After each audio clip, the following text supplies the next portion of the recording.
Class में हमने पहली क्लास में क्या कर लिया था? पहली क्लास में हमने पूरा का पूरा बैकग्राउंड वर्जन पढ़ लिया था। अब बैकग्राउंड वर्जन जब आपको समझा दिया गया है तो अब हम कहाँ थे? SEBI mutual fund regulations. तो अब हम क्या पढ़ रहे थे? सेबी म्यूचुअल फंड के रेगुलेशंस। हमने कुछ इंपॉर्टेंट डेफिनेशंस पढ़ ली थी, ये सारी डेफिनेशंस पढ़ ली थी हमने, ठीक है। चलो, अब ये डेफिनेशन हमने बैकग्राउंड म्यूचुअल फंड का कैसा होता है, क्या होता है, ये सब पढ़ लिया। अभी कुछ चीजें छोड़कर, ठीक है, उसमें हमने प्रैक्टिकल वाला पोर्शन अभी छोड़ा है और कुछ टाइप ऑफ स्कीम्स होती है वो हमने अभी स्किप किया, ठीक है। अब रेगुलेशंस की बातें हम करेंगे, थ्योरीज को पहले पूरा कवर कर रहे हैं, ठीक है। अजय, म्यूचुअल फंड का रजिस्ट्रेशन। चलिए, मुझे मुझे अपना एक म्यूचुअल फंड बनाना है, एसबीआई म्यूचुअल फंड बनाना है, ठीक है। मेरा स्पॉन्सर कौन है? एसबीआई बैंक, ठीक है। एसबीआई बैंक का एग्जाम्पल लेके चलेंगे। Eligibility criteria for the registration of the mutual fund. अब स्पॉन्सर होगा ना जो अप्लाई करेगा, एसबीआई बैंक वो स्पॉन्सर है जो अप्लाई कर रहा है कि मुझे एसबीआई म्यूचुअल फंड बनाना है। डन। चलो, तो यहाँ पे एलिजिबिलिटी क्राइटेरिया, अगर म्यूचुअल फंड आप रजिस्टर्ड करना चाहते हो तो उसकी क्या क्या एलिजिबिलिटी है, आ जाओ। तो सबसे पहले जो एप्लीकेंट है वो नीचे दी हुई गई जितनी भी कंडीशन है, जितनी भी बातें हैं, उन्हें फुलफिल करेगा, तब जाके उसको सर्टिफिकेट मिलेगा रजिस्ट्रेशन का।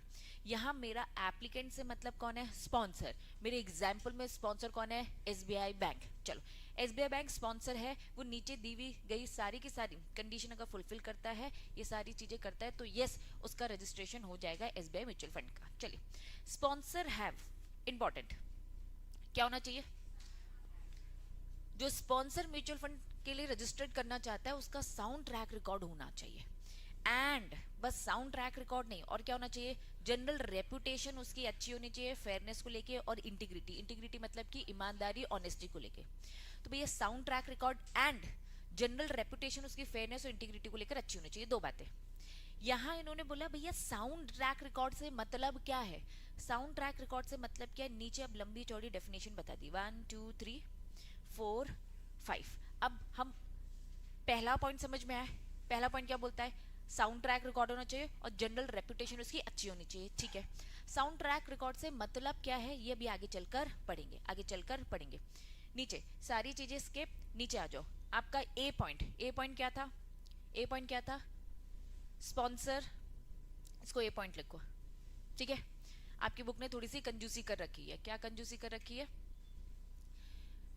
कि साउंड ट्रैक रिकॉर्ड बताया है, ठीक है, और उसके बाजू में ये ए नहीं लिखा, ये ए पॉइंट है। डन। अब इसके बाद उन्होंने साउंड ट्रैक रिकॉर्ड का मीनिंग बताया, फिर उन्होंने बोला कि भैया अगर वो स्पॉन्सर वो साउंड ट्रैक रिकॉर्ड वाली फुलफिल नहीं कर पाता है तो उसके एक्सेप्शन केसेस बताए हैं।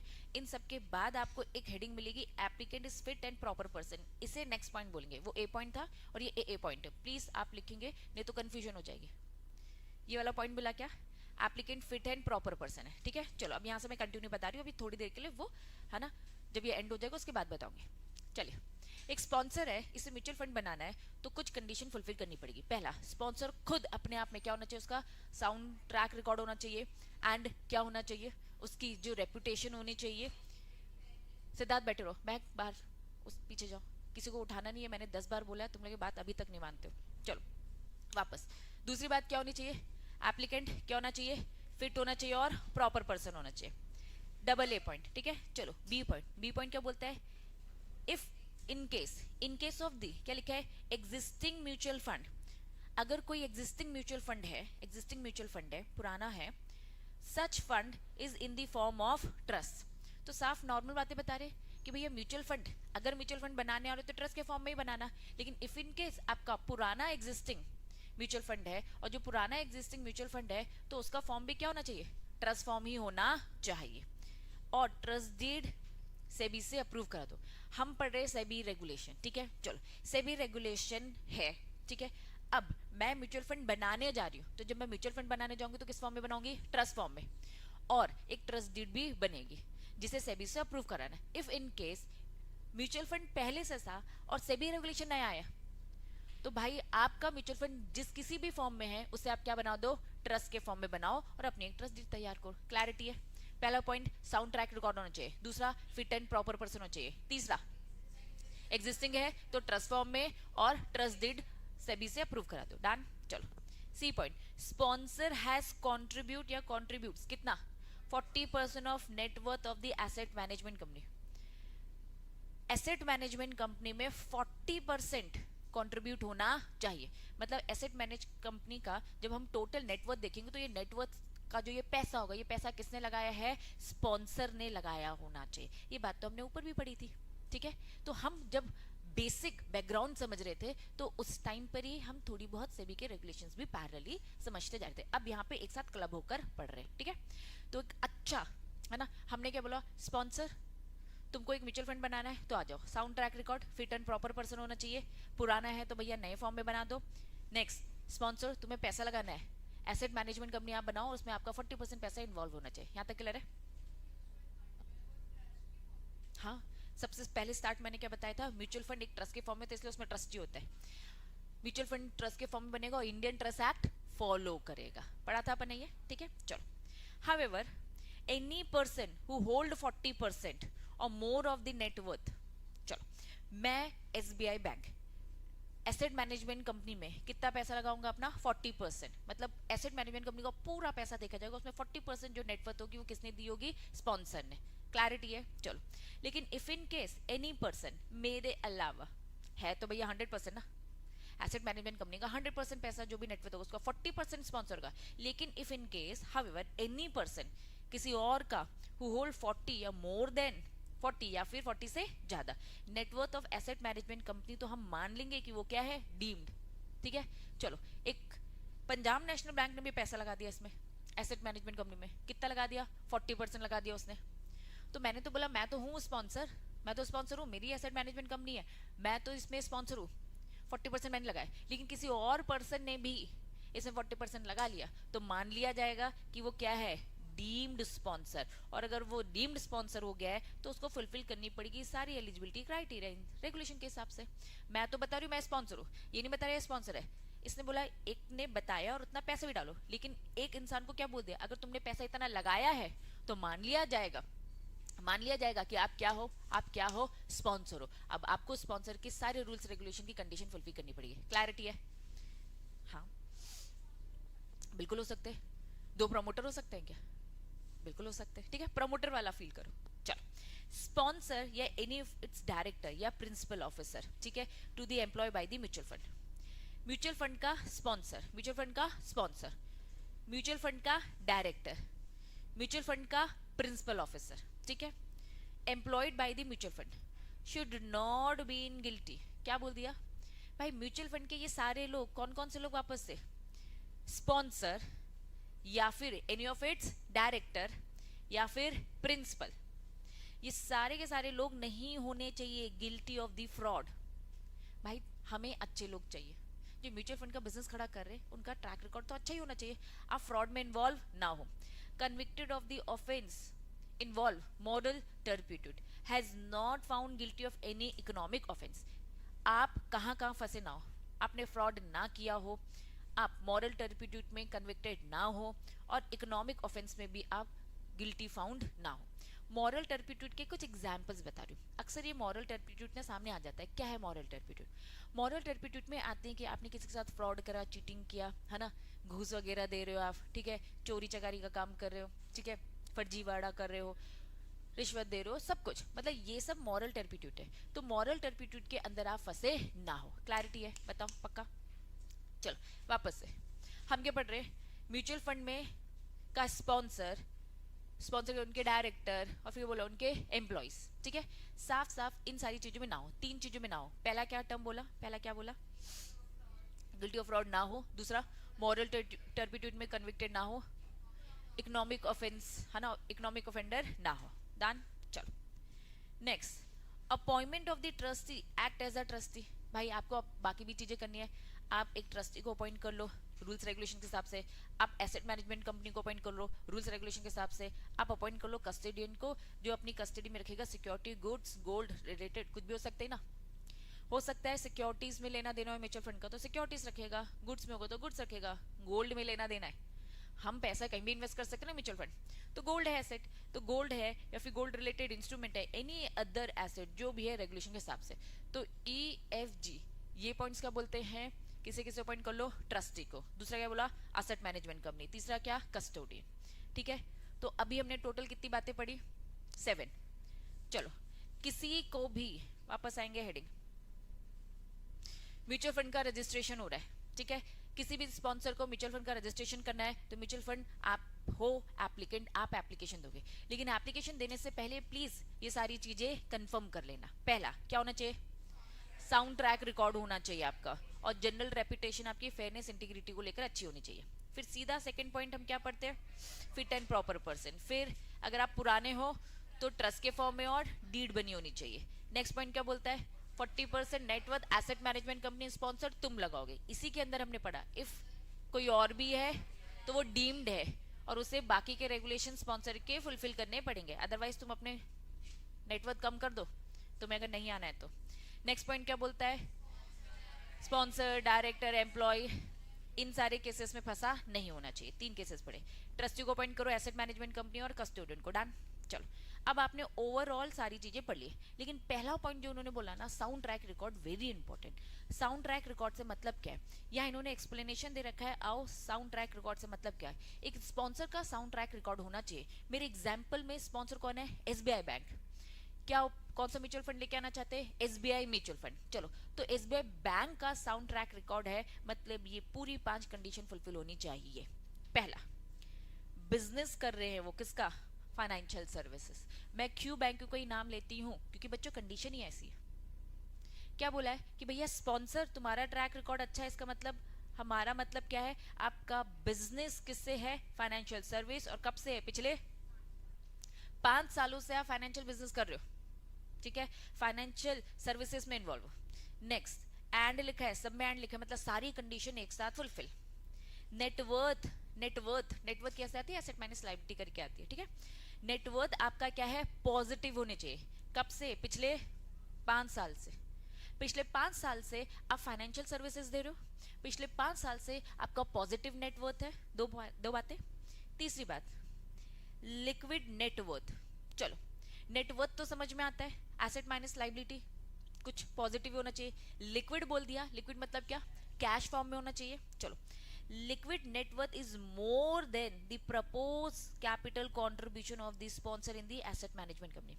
मेरा एग्जाम्पल थोड़ा वापस से समझेंगे। हमने अभी एक सिचुएशन पढ़ी थी जिसमें हमने क्या समझा कि भैया एसेट मैनेजमेंट कंपनी में स्पॉन्सर कितना पैसा लगाएगा, मिनिमम कितना, 40। तो कह रहे भैया 40% यहाँ पैसा लगा रहे हो, कंगाल तो नहीं हो गए हो, खाली तो नहीं हो गए बैंक, वहां पैसा लगाया और आपके पास भी पैसा होना चाहिए। इस बात को याद रखना, ऐसे नहीं कि सब कुछ निचोड़ कर दे दिया और खुद का तो अकाउंट बिल्कुल जीरो ही बैठा है। इन्होंने कहा कि आपने जो भी प्रपोज कैपिटल कंट्रीब्यूशन है स्पॉन्सर का, किसमें, एसेट मैनेजमेंट कंपनी में, उससे ज्यादा बैंक तुम्हारे पास होना चाहिए। एंश्योर पॉजिटिव लिक्विड नेटवर्थ होना चाहिए। ये क्या बात हुई, आपका जो नेटवर्थ है वो पॉजिटिव होना चाहिए, लेकिन नेटवर्थ कौन सा वाला, लिक्विड फॉर्म वाला, ठीक है। तो एक्चुअल में मैं आपको कह रही थी कि डेफिनेशन उन्होंने बताई नहीं है, ठीक है, दे रखी है डेफिनेशन, दे रखी है डेफिनेशन के सेगमेंट में, दे रखी है डेफिनेशन, हाँ ढूंढो। अभी जब मैं कल डेफिनेशन पढ़ाई थी तो नहीं थी, ठीक है। अब पहले उन्होंने डेफिनेशन को ऐड ऑन किया, लेकिन बुक में एक्चुअल में क्या होता है, इंस्टीट्यूट सप्लीमेंट के थ्रू चीजें ऐड ऑन करवाता है। सप्लीमेंट में दिया लेकिन आपकी मेन बुक में नहीं दिया, तो ये मैंने सप्लीमेंट से ऐड ऑन किया, हाँ ये नहीं दिया, लेकिन ये इंपॉर्टेंट है समझाने के लिए, ठीक है। अब आपकी बुक में नहीं है, ठीक है, लेकिन यहाँ पे कंसेप्ट तो है, कंसेप्ट को समझाने के लिए मैं डेफिनेशन समझाऊंगी, क्योंकि उन्होंने सप्लीमेंट्स में ऐड ऑन किया लेकिन आपकी मेन बुक में नहीं लेकर आए अभी तक। चलिए, लिक्विड नेटवर्थ का मतलब बता रही हूँ, काम, नाम से काम समझो। क्या है लिक्विड, जो इजीली कैश या कैश के इक्विवेलेंट होगा। कैश बोल दिया, क्या बोल दिया, मनी मार्केट इंस्ट्रूमेंट जो कि कमी ड्यूरेशन वाले होते हैं। गवर्नमेंट की सिक्योरिटी, क्या लिखा है, treasury bills, repo on the government security, other like, जो बोर्ड टाइम टू टाइम बोल दे। कुल मिलाकर लिक्विड नेटवर्थ का मतलब है लिक्विड एसेट, जिसमें साफ बोला है इनकम्बर्ड। इनकम्बर्ड मतलब क्या होता है, जरा मुझे बताएंगे। एनकम्बर्ड मतलब होता है बर्डन, अनएनकम्बर्ड बोल दिया मतलब फ्री, मतलब कहीं भी गिरवी नहीं है। कुल मिलाकर सिंपल भाषा में अगर बोलूं तो कहीं भी गिरवी नहीं है। तो यहाँ हम पढ़ क्या रहे, हम पढ़ रहे लिक्विड नेटवर्थ में क्या क्या आएगा। लिक्विड मतलब कि जो कैश है तुम्हारे पास, बैंक 40% एसेट मैनेजमेंट कंपनी में आपका नेटवर्थ इन्वॉल्व होना चाहिए, उसका नेटवर्थ 40% में आपका पैसा होना चाहिए, डन। लेकिन आपके पास उससे ज्यादा उससे ज्यादा लिक्विड नेटवर्थ होना चाहिए। मतलब फॉर एग्जाम्पल अगर आपने 40 करोड़, एग्जाम्पल बता रही हूँ, 40 करोड़ किसको दे दिए, एसेट मैनेजमेंट कंपनी, तो 40 करोड़ से ज्यादा आपके पास पैसा होना चाहिए। तो 40 करोड़ से ज्यादा मतलब क्या, 50, 45 बोल दो, 50 करोड़ बोल दियो। अब इन्होंने कहा कि 40% जो भी होगा वो सिचुएशन टू सिचुएशन डिफर करेगा। अगर मैंने अभी मेरे एग्जाम्पल में बोला 40%, 40 करोड़, 40% क्या है, 40 करोड़, किसका, asset management company, example change करती हूँ। चलो मैंने बोला भैया 100 crore, 100 crore asset management company को दिया है, जितना कुछ भी आपने दिया है उससे ज्यादा ही आपके पास होना चाहिए। तो चलो अब सिचुएशन क्या होगी, उससे ज्यादा मतलब क्या, 110, 120 करोड़ होना चाहिए। कुल मिलाकर जो कुछ भी दोगे उसके बावजूद भी आपके पास बचा होना चाहिए, और कितना, उससे ज्यादा आपके पास होना चाहिए। मतलब आप फाइनेंशियल सर्विसेज देते हो, फाइनेंस आपके पास अच्छा खासा होना चाहिए। कितना होना चाहिए, जो कुछ भी आपका प्रपोज होगा उससे ज्यादा। अब आओ एक बार लैंग्वेज फिर से रीड करेंगे, ठीक है, फिर से लैंग्वेज रीड करेंगे, रीड करो। Ensure positive liquid net worth. Sound track record का मतलब ये है कि स्पॉन्सर, तुम्हारे पास पॉजिटिव लिक्विड नेटवर्थ होना चाहिए, कितना, मोर देन, जितना भी प्रपोज किया है capital contribution of the sponsor in the asset management company. पहले बताओ यहां तक समझ में आ गया क्या, फिर मैं आगे जाऊंगी। अगर ये 2 लाइन समझ में आई है तो ही आगे बढ़ूंगी, जिसको डाउट अभी पूछ लो। क्लियर है, स्पॉन्सर तुम पैसे दोगे, तुम्हारे पास भी पैसे होने चाहिए, कितने होने चाहिए, जितना भी दोगे उससे ज्यादा ही होना चाहिए। दान, अगर उनको 40 दिया है तो 41 भी होगा तुम्हारे पास तो भी चलेगा। चलो यहां से अब situation change, ensure in case change in control, ये हमारा स्पॉन्सर बदल रहा है, change in control of the existing asset management company, ये एसेट मैनेजमेंट कंपनी का कंट्रोल बदल रहा है। अभी कौन कंट्रोल कर रहा था, स्पॉन्सर, अभी कौन कंट्रोल करता है, स्पॉन्सर। एग्जाम्पल एसबीआई बैंक था ना, स्पॉन्सर बदल रहा है, एसेट मैनेजमेंट कंपनी का कंट्रोल हमने पंजाब नेशनल बैंक को दे दिया।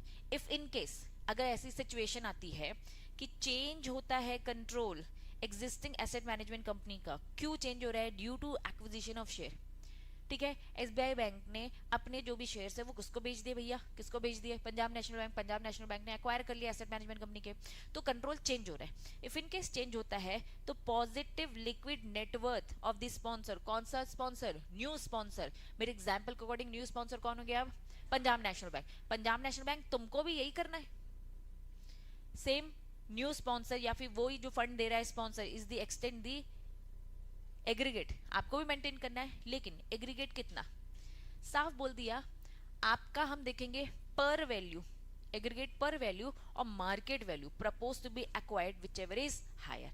आओ यहां कंसेप्ट को अच्छे से समझेंगे। when there is a change in the control of asset management company, for example when a new person या entity buy share, ये पंजाब नेशनल जो बैंक है ये जब शेयर खरीदेगा और बिकम दी कंट्रोलर, तो सेबी रिक्वायर, सेबी ने साफ बोल रखा है चेंजेस जब हो रही है, सिचुएशन है, पहली वाली बात समझ में आ गया। अब हम दूसरा पढ़ रहे हैं, इन्होंने यहीं पे लिख दिया, ठीक है, लेकिन मान के चलो वो दूसरा पॉइंट है। इफ इन केस चेंज होता है, कौन चेंज होता है, आपका, है ना, कंट्रोलर चेंज होता है। एसेट मैनेजमेंट कंपनी में अभी पंजाब नेशनल बैंक होल्ड कर रहा था, सॉरी एसबीआई होल्ड कर रहा था, पंजाब नेशनल बैंक में जाता है। तो जो न्यू स्पॉन्सर है मस्ट हैव क्या, positive liquid net worth, enough ready money होना चाहिए, greater than the capital they plan to invest, जितना वो इन्वेस्ट करने का सोच रहे उससे ज्यादा होना चाहिए, ठीक है। अभी ये समझो, अभी तक एसबीआई बैंक बोला था भैया 40% दिया है उससे ज्यादा होना चाहिए, एसबीआई बैंक बदल कर आ जाता है Punjab National bank, Punjab National bank तुम्हारे पास भी क्या होना चाहिए, सेम पॉजिटिव लिक्विड नेटवर्थ, लेकिन कितने से, ग्रेटर देन, कितना, वहां तो समझ में आ गया था Punjab National, sorry SBI bank का समझ में आ गया था, Punjab, greater than the capital they plan to invest, नीचे आ जाओ। This insure the financial stability, जो भी इन्वेस्टमेंट का प्लान है उससे ज्यादा, सेम सिचुएशन बोल सकती हूँ, जो एसबीआई बैंक को करना था वही कंटिन्यू पंजाब नेशनल बैंक को करना है। क्या पहला पॉइंट क्लियर है, इस कारण से क्या होती है, फाइनेंशियल स्टेबिलिटी आती है कि भाई एसबीआई बैंक भी सही था, अब जो न्यू आया वो भी सही है, इसके पास भी पैसा है अच्छा खासा, कल को कुछ भी अनसर्टेनिटीज आती है तो भैया स्पॉन्सर ने रखे हैं पैसे। Also the money tied up by the sponsor, जो स्पॉन्सर इन्वेस्ट कर रहा है या फिक्स है, शुड बी इक्वल टू, कितना होना चाहिए, इक्वल टू और more than the total face value, जो पर, उन्होंने जो पार वैल्यू बोला है, ठीक है, पार वैल्यू मतलब समझ में आता है, पढ़ते थे अपन पार, प्रीमियम, डिस्काउंट, तो कह रहे पार वैल्यू से हमारा मतलब क्या है, फेस वैल्यू से। तो total face value of the share they want to buy और the market value whichever is higher. यहाँ पे उन्होंने बोला कि जो स्पॉन्सर जो पैसा है ना लेकर आ रहा है वो इक्वल होना चाहिए, इतना ही होना चाहिए या फिर इससे ज्यादा। कितना? एक काम करो, पार वैल्यू निकालो, इसकी टोटल वैल्यू जितना वो खरीदना चाहते हैं या फिर मार्केट में जो भी वैल्यू है, हो सकता है यहाँ 10 रुपए हो, मार्केट में 15 हो, विच एवर इज हायर। एक एग्जाम्पल देके समझेंगे। New sponsor want to buy 1 lakh of the shares asset management company. तो अब जब वो खरीदना चाहता है, 1 लाख शेयर्स खरीदना चाहते हैं, तो किस वैल्यू में खरीदेगा? तो उसकी वैल्यू क्या है? या तो हम क्या देखेंगे, पार वैल्यू देखेंगे, या तो हम market value, whichever is higher. Higher मतलब क्या है? 15 लाख। तो स्पॉन्सर एटलीस्ट 15 लाख है ना लिक्विड नेटवर्थ रखेगा। मतलब जब वो ये खरीद रहा है तो आपको ये सारी चीजें मेंटेन करके रखनी है। अब वापस से पूरी कहानी, ठीक है, हम पढ़ क्या रहे, साउंड ट्रैक रिकॉर्ड होना चाहिए स्पॉन्सर का, ठीक है। अब हमने कहा साउंड ट्रैक रिकॉर्ड होना चाहिए, तो पहली बात तो हमें समझ में आ गई, 5 साल से क्या कर रहा है, फाइनेंशियल सर्विस। दूसरा क्या बोला, 5 साल से नेटवर्थ आपकी positive.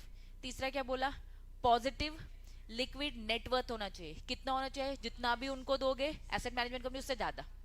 If in case change होता है स्पॉन्सर, तुमको भी वही मैनेज करके रखना है। जब आप खरीदोगे तो आपकी प्राइसिंग क्या होगी, पार वैल्यू देखी जाएगी, मार्केट वैल्यू देखी जाएगी, और जितने शेयर्स खरीद रहे हो उसमें से जो भी विच एवर हायर होगा उसे मल्टीप्लाई करके आपको उतना पैसा देना पड़ेगा।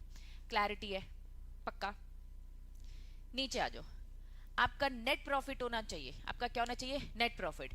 एसबीआई बैंक में वापस, एसबीआई बैंक है, एसबीआई म्यूचुअल फंड चालू करना चाहते हैं, एसबीआई बैंक का साउंड ट्रैक रिकॉर्ड देख रहे हो तो भैया आपका नेट प्रॉफिट होना चाहिए आफ्टर प्रोवाइडिंग। नेट प्रॉफिट बोला है, ठीक है। इसमें हम क्या क्या कर रहे हैं, आफ्टर डेप्रिसिएशन हटा दो, इंटरेस्ट हटा दो, टैक्स हटा दो, उन सबके बाद बचा हुआ profit in each of the immediate preceding. हर साल, हर 5 साल के एंड में देखा जाएगा आपका नेट प्रॉफिट आना चाहिए, लॉस नहीं आना चाहिए। दैट मीन्स आपका साउंड ट्रैक रिकॉर्ड है।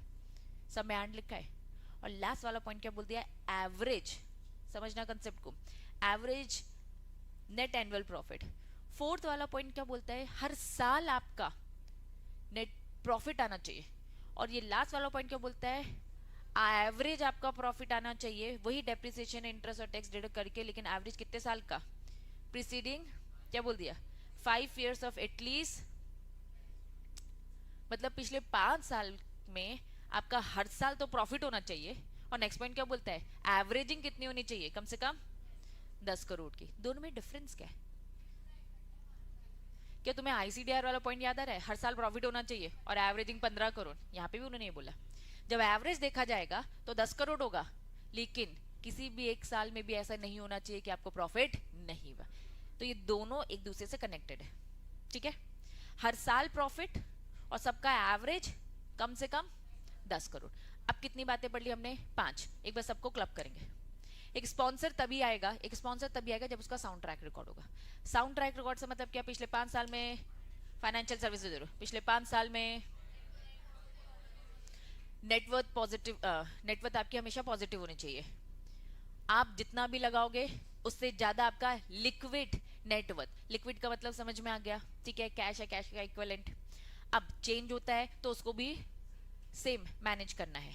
नेक्स्ट, आपके 5 सालों में हर साल प्रॉफिट होना चाहिए और 5 सालों का एवरेज कम से कम क्या होना चाहिए, 10 करोड़। क्लैरिटी है? अगर ये एकदम क्लियर है तो फिर मैं नीचे वाले में जाऊंगी, नहीं तो नहीं जाऊंगी। पहले बताओ यहाँ पे क्लैरिटी है? चलो। Provided that if requirement specified under explanation clause A, जो ऊपर अभी हमने क्लॉज ए समझा, is not fulfil the sponsor shall. अगर जो ये हमने पढ़ा, इसका ए का एक्सप्लेनेशन पढ़ा ना, जो ए पॉइंट का एक्सप्लेनेशन पढ़ा, ए पॉइंट में साउंड ट्रैक रिकॉर्ड करने की बात करता है, एक्सप्लेनेशन बोलता है साउंड ट्रैक रिकॉर्ड क्या है। अगर किसी स्पॉन्सर का साउंड ट्रैक रिकॉर्ड नहीं है तो फिर क्या, तो भी वो अगर म्यूचुअल फंड रजिस्टर करना चाहता है तो क्या, तो यहाँ पे उन्होंने बोला ठीक है, ये 6 बातों का ख्याल रखो। चलो ये 6 बातें एकदम शॉर्ट में पहले समझेंगे। याद करो, जब हम आईसीडीआर चैप्टर पढ़ते थे तो उसमें बोला था कि भाई पहला रूट तो क्या है, एलिजिबिलिटी प्रॉफिट ये होना चाहिए, इफ इन केस नहीं है तो सेकंड रूट क्या था, क्यूआईबी। आप क्वालिफाइड इंस्टीट्यूशनल बायर को दे दो, कम से कम कितना दे दो, 75%। हम वहां पे भी यही पढ़ रहे थे, या तो आप बहुत अच्छी कंपनी हो, सारी एलिजिबिलिटी में आ रहे हो, या तो आप अच्छी नहीं हो, तो दूसरे रास्ते। यहाँ पे भी सेम, आप SBI बैंक को आपकी सारी एलिजिबिलिटी फुलफिल होती है, very good. If in case ऐसा कोई बैंक आ गया जो कह रहे नहीं भैया ये एलिजिबिलिटी नहीं फुलफिल हो रही है, तो बी प्लान उसके लिए क्या है, आ जाओ। एक काम करो स्पॉन्सर, अपनी एक एसेट मैनेजमेंट कंपनी बनाओ और उसमें कितना कैपिटलाइजेशन करो, 150 करोड़ का पैसा लगाओ। अब ज्यादा पैसा लगेगा ना, जब तुम अच्छी कंपनी नहीं हो तो तुम्हारे पास ज्यादा पैसा होना चाहिए, ठीक है। तो अब आपको एक एसेट मैनेजमेंट कंपनी बनानी पड़ेगी जिसमें 150, कोई बात नहीं यही रहो, ठीक है, 150 करोड़ का इन्वेस्टमेंट होना चाहिए। पहला पॉइंट क्लियर है। दूसरा, lock in initial share holding equivalent, क्या लिखा है, अभी दिखावे के लिए 150 करोड़ लगा लेते हो, बाद में निकाल लेते हो। क्या बोल दिया, लॉक इन में जाओ 5 साल के लिए। पहले 2 पॉइंट, एसेट मैनेजमेंट कंपनी में कितना पैसा लगाएगा स्पॉन्सर, 150 करोड़, और 150 करोड़ 5 साल तक आप निकाल नहीं पाओगे, लॉक इन पीरियड, ठीक है।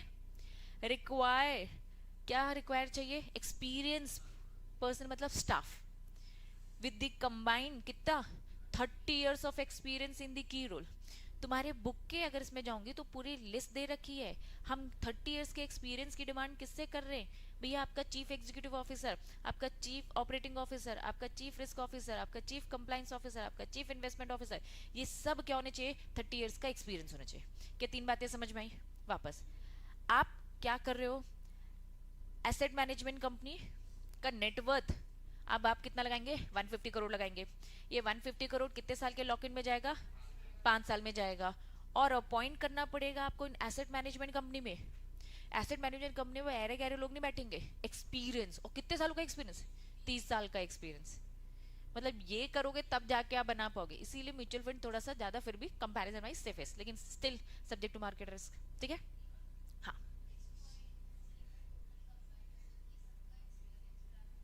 हाँ, मतलब सबका यहाँ पे उन्होंने क्या बोल दिया है कि शुड अपॉइंट टोटल कंबाइंड, मतलब सबका, हाँ थोड़ा बहुत, हम एक एक का नहीं कह रहे कि भैया 30 साल का 30 साल का, सबका इकट्ठा करके हम बोलेंगे कि भैया हाँ अच्छा खासा नॉलेज है, कंबाइंड करके, ठीक है।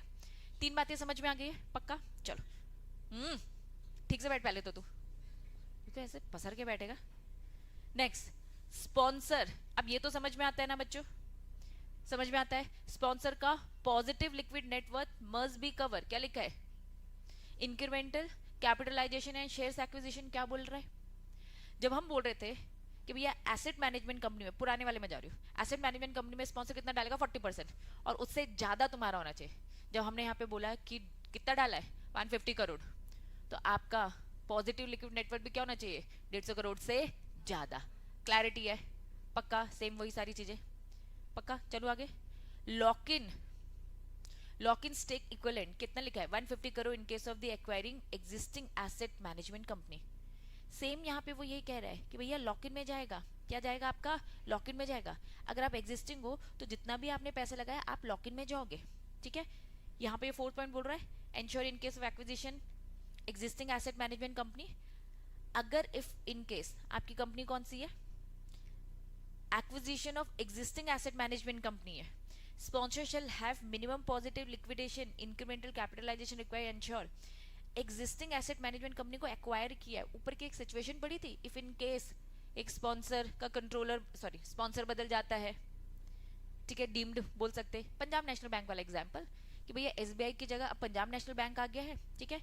यहाँ ये वाला पॉइंट पड़ा था ना, चेंज हो गया कंट्रोल, एक्वायर कर लिया है, तो अगर एक्वायर करेगा तो एक्वायरर को भी क्या करना है, पॉजिटिव लिक्विड नेटवर्थ रखना है। तो यहाँ पे भी ये वही बोल रहा है कि भैया एक्वायर तुमको भी वही करना है, मिनिमम कैपिटलाइजेशन करना पड़ेगा, पॉजिटिव, सेम बातें लिखी, whichever is higher, aggregate par value का, मार्केट वैल्यू का, विच एवर हायर, सेम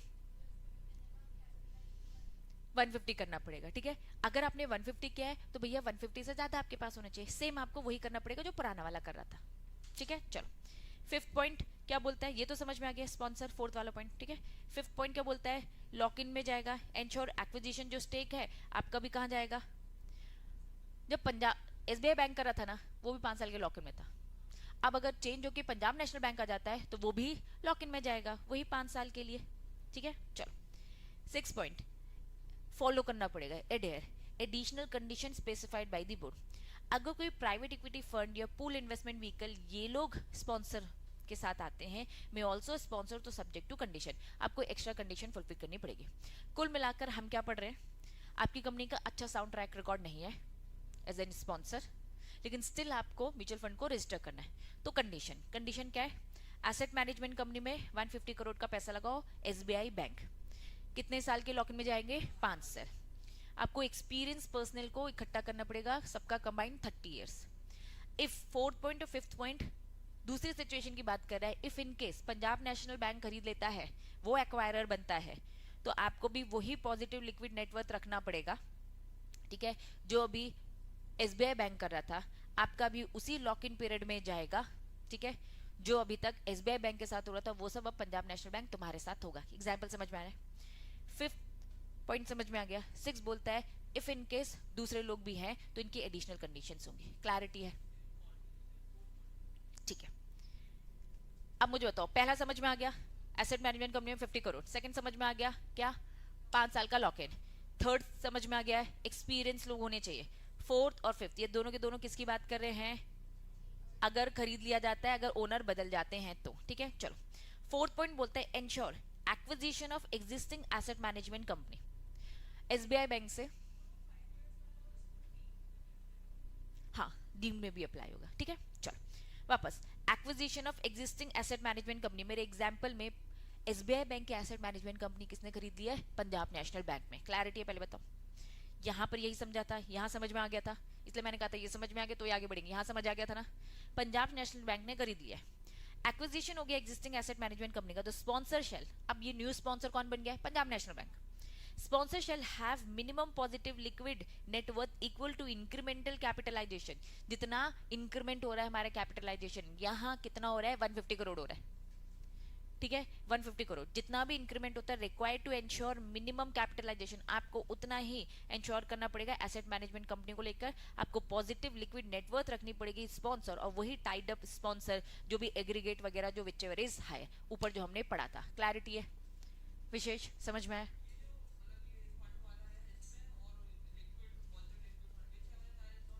हाँ, यहाँ हमने क्या पढ़ा था मुझे बता, जब यहाँ पे चेंज हो रहा था, यहाँ हमने क्या पढ़ा था, ये क्या था ये बता, हमें पॉजिटिव लिक्विड नेटवर्थ रखना है। अगर हमें पॉजिटिव लिक्विड नेटवर्थ रखना है तो साफ इन्होंने बोला कि स्पॉन्सर जो भी आप पैसा लगाओगे वो पैसा कितना होना चाहिए, पॉजिटिव लिक्विड नेटवर्थ, जितनी भी पार वैल्यू है या फिर जितनी भी मार्केट वैल्यू है उसका विच एवर इज हायर। तो सेम जो चीज वहां हो रही थी यहां पर भी सेम वही हो रहा है, कॉपी पेस्ट, समझ में आ रहा है। फिफ्थ पॉइंट सेम, इसी एक्विजिशन का जो अब स्टेक है पंजाब नेशनल बैंक का, कॉपी पेस्ट लॉक इन में जाएगा, कितने साल के लिए, 5 साल के लिए। अब बताओ समझ में आ गया क्या।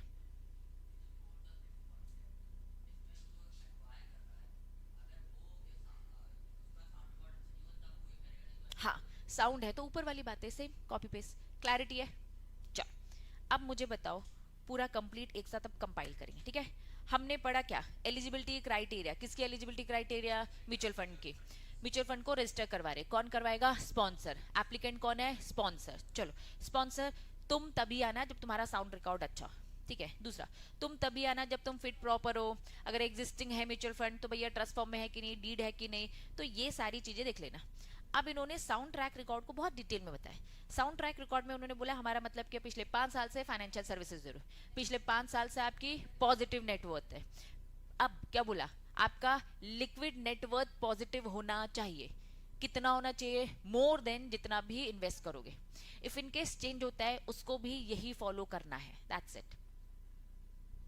आपका नेट प्रॉफिट हर साल होना चाहिए, हर 5 साल में होना चाहिए पिछले साल, और उसका पूरा एवरेज इकट्ठा करके देखोगे तो कम से कम 10 करोड़। अगर ये साउंड ट्रैक रिकॉर्ड नहीं हो तो तुम क्या एलिजिबल नहीं हो, नहीं, एक और रास्ता है।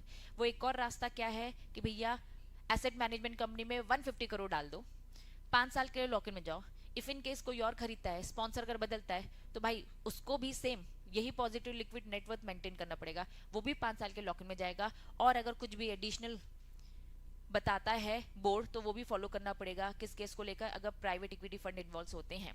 क्या प्राइवेट इक्विटी फंड समझ में आते हैं क्या, कौन सा चैप्टर स्टार्टिंग में हमने पढ़ा था, अलग अलग टाइप के, वेंचर कैपिटलिस्ट याद आ रहा है, चैप्टर 2 में, तो हमने उसमें प्राइवेट इक्विटी फंड पढ़ा था जिनका फोकस क्या होता है, पैसे इन्वेस्ट करना इक्विटीज में, ठीक है। उनके लिए एक्स्ट्रा से भी जो बोलेगा वो कंडीशन फुलफिल कर देना, दैट्स इट। क्लैरिटी है?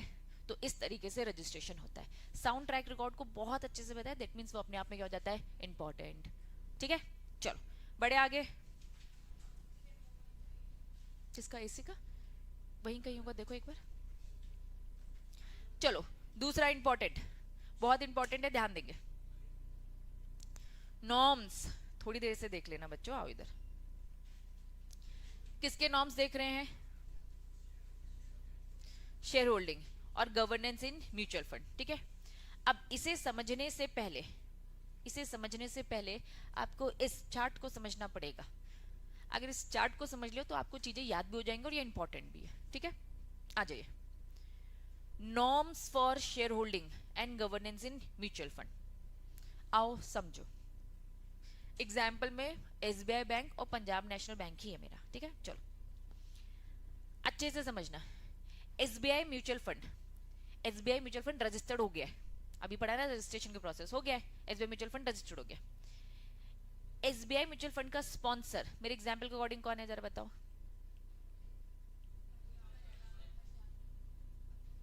कौन है? नहीं, नॉर्मल डीम वाला नहीं, अभी कुछ नहीं। एसबीआई बैंक हो गया ना, ठीक है। एसबीआई म्यूचुअल फंड का स्पॉन्सर कौन हो गया? 2 मिनट बच्चों, कहाँ हो तुम लोग? चलो वापस, हाँ एसबीआई, वापस। एसबीआई म्यूचुअल फंड का स्पॉन्सर क्या है? नॉर्मल, अभी सिंपल है ना, एक्सेप्शन केसेस में नहीं जाना, पता चला एक्सेप्शनल की है ना, बिल्कुल दही कट डाली अपन ने, ठीक है। चलो आ जाओ। Mutual fund, SBI mutual fund का स्पॉन्सर कौन है? एसबीआई बैंक, ठीक है। अब स्पॉन्सर से एसोसिएट्स हो सकते हैं, स्पॉन्सर्स के ग्रुप कंपनी हो सकती है, बिल्कुल हो सकती है, ठीक है। अब एसबीआई की ग्रुप कंपनी भी हो सकती है। अब इनके क्या होंगे? एसेट मैनेजमेंट कंपनी भी होंगे। तो क्या म्यूचुअल फंड की एक एसेट मैनेजमेंट कंपनी होती है? बिल्कुल। क्या इसका एक स्पॉन्सर होता है? हाँ। स्पॉन्सर के, किसके? स्पॉन्सर के एसोसिएट्स, खड़ा ही रहे वहां पर, यहाँ पे आके खड़ा हो जा, ठीक है। बाहर भी खड़ा रहेगा तो मुझे ज्यादा अच्छा लगेगा, है ना, डिस्टर्ब नहीं होगी मेरी क्लास। अभी 1 सेकंड पहले ही बोला इसने। वापस वापस, फोकस यहीं पे आएंगे। स्पॉन्सर का एसोसिएट, स्पॉन्सर की ग्रुप कंपनी, ठीक है। 10% और मोर शेयर होल्डिंग या फिर वोटिंग राइट, वापस से, ठीक है। 10% या 10% से ज्यादा, दोनों, शेयर होल्डिंग या फिर वोटिंग राइट, किसी दूसरे म्यूचुअल फंड में, एनी अदर, मेरे एग्जाम्पल के अकॉर्डिंग पंजाब नेशनल बैंक का अपना म्यूचुअल फंड, ठीक है, में पैसे नहीं लगाएगा। हम पढ़ रहे हैं शेयर होल्डिंग, हम पढ़ रहे norms of share holding.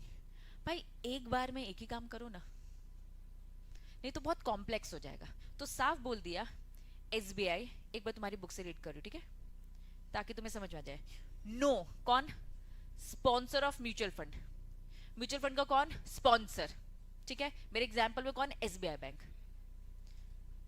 It's associate, किसके एसोसिएट की बात हो रही है? स्पॉन्सर के एसोसिएट, स्पॉन्सर की ग्रुप कंपनी, इंक्लूडिंग, और कौन? Asset management company of the fund. क्या तीनों लोग कवर हो गए? मैंने अभी बताया, वापस आओ, मैंने अभी क्या बताया? एसबीआई म्यूचुअल फंड, इनका स्पॉन्सर, स्पॉन्सर का एसोसिएट, स्पॉन्सर का ग्रुप कंपनी और म्यूचुअल फंड का एसेट मैनेजमेंट कंपनी। यहां तक क्लियर है? यहां तक क्लियर है? ये सारे लोग मतलब एसेट मैनेजमेंट कंपनी, स्पॉन्सर, उसका एसोसिएट, उसकी ग्रुप कंपनी नहीं इन्वेस्ट करेगी। कितना? 10% और मोर, मतलब उससे कम इन्वेस्ट कर सकती है। कितने तक का इन्वेस्ट कर सकती है? 10% से कम का। सीएस बनना है तो मॉड्यूल से तो पढ़ना ही पड़ेगा। सीएस दुनिया देता है तीनों level from the only module. 9 का कर सकती है, मतलब 10% और 10% से ज्यादा का इन्वेस्ट नहीं करेगी। नो है ना, 10% और मोर शेयर होल्डिंग या फिर वोटिंग राइट। और क्या नहीं करेगी? बोर्ड ऑफ डायरेक्टर में रिप्रेजेंट भी नहीं करेगी। किस में नहीं करेगी? एनी अदर म्यूचुअल फंड, मेरे एग्जाम्पल में पंजाब नेशनल बैंक, वहीं खड़े रहो बेटा, ठीक है। साक्षी बेटा आप बैठ सकते हो, आपने मुझे याद दिला दिया। आप कल गए थे तो कल तो मेरी क्लास में नहीं थे। ये सारी बातें हम थोड़ी देर से करेंगे, बहुत क्रूशियल टॉपिक चल रहा है, ठीक है। वापस वापस वापस, चलो, any other mutual fund, yes, उनके ट्रस्टी में भी नहीं पैसे लगाओगे और उनके एसेट मैनेजमेंट कंपनी में भी, लेकिन लगाया जा सकता है उससे कम तक का। ठीक है, पहला पॉइंट एकदम क्लियर करो। अभी मैं थोड़ी देर से आ रही हूँ, इस नालायक को ना बाहर ही निकालना पड़ेगा मुझे, नहीं तो मेरे बच्चे समझ नहीं पाएंगे इतना इंपॉर्टेंट टॉपिक। ठीक है, वापस। एसबीआई म्यूचुअल फंड का स्पॉन्सर, स्पॉन्सर का एसोसिएट ग्रुप कंपनी और एसबीआई म्यूचुअल फंड का एसेट मैनेजमेंट कंपनी 10 या 10 से ज्यादा शेयर होल्डिंग या फिर वोटिंग राइट होल्ड नहीं करेगा, या फिर बोर्ड ऑफ डायरेक्टर में रिप्रेजेंट भी नहीं करेगा किसी अदर म्यूचुअल फंड के ट्रस्टी में और एसेट मैनेजमेंट कंपनी में। ठीक है, मतलब 10% से कम किया जा सकता है। हाँ, अदर म्यूचुअल फंड में नहीं कर सकते, लेकिन उनके ग्रुप कंपनी में किया जा सकता है। ठीक है, उसकी ट्रस्टी में नहीं करोगे, उसके एसेट में वापस थोड़ा सा मट गया है गलती से।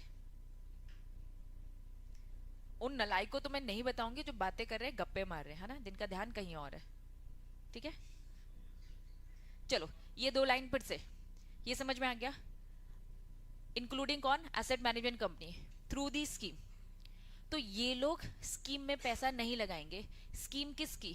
Mutual fund otherwise individually, collectively, directly, indirectly, किस में? ठीक है, 10% या उससे ज्यादा शेयर होल्डिंग या फिर वोटिंग राइट किस में? एसेट मैनेजमेंट कंपनी और ट्रस्टी किसकी?